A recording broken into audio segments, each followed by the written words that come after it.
Emma, what do you have there? That's sextant. The sextant? And what are you doing with it? I'm looking at the stars. You're looking at the stars? Well done. So as you can see, in our household, the sextant is simply a child's toy.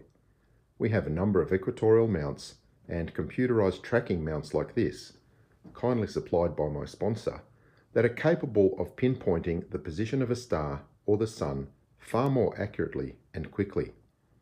A small mount like this is accurate to around 1 arc second, and therefore the sextant is a little redundant. So I find it quite amusing to see how many flat earthers are talking about the sextant in recent weeks. They've made numerous videos and they spend hours discussing the sextant. But they're forgetting the most important part, actually using the instrument to obtain their position on the Earth. I believe that none of these flat earthers actually know how to use a sextant, and as usual, they're just talking about things they don't really understand. So in this video, I'm going to put my money where my mouth is and offer a challenge to flat earthers to prove that they actually do know how to use a sextant. So the purpose of this challenge is to ascertain if the flat earthers actually know what they are talking about regarding the sextant, because I don't think they do. Applying the logic of modus tollens, if P, then Q. Not Q, therefore not P. Regarding flat earthers and the sextant, the argument goes like this. If flat earthers know what they are talking about, P, they could find their position on Earth using a sextant, Q.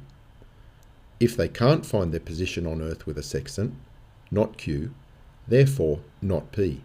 They don't know what they are talking about. So basically, we will give them the opportunity to prove that they can find their location on Earth with a sextant, and if they can't do it, it really proves that they don't know what they are talking about, and their claims can be dismissed. So here is the Flat Earth Sextant Challenge, with a prize of $500 to the first flat earther who completes it successfully.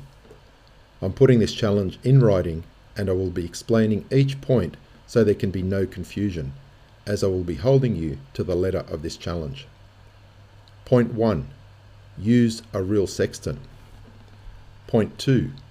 Make actual observations of the sun or stars using the sextant. Provide video proof of this, confirming the precise UTC time and date, and without edits, state the angles obtained at the time of the observation in this video. Point 3. Use the angles obtained by these observations to determine your location on Earth to within 5 nautical miles. Point 4. Show each step of the process. That is, every calculation must be shown and explained fully and clearly from start to finish so that it can be verified independently. And point 5. Do not use any globe tools. Do not use any calculation or math for a spherical Earth or the radius of the Earth.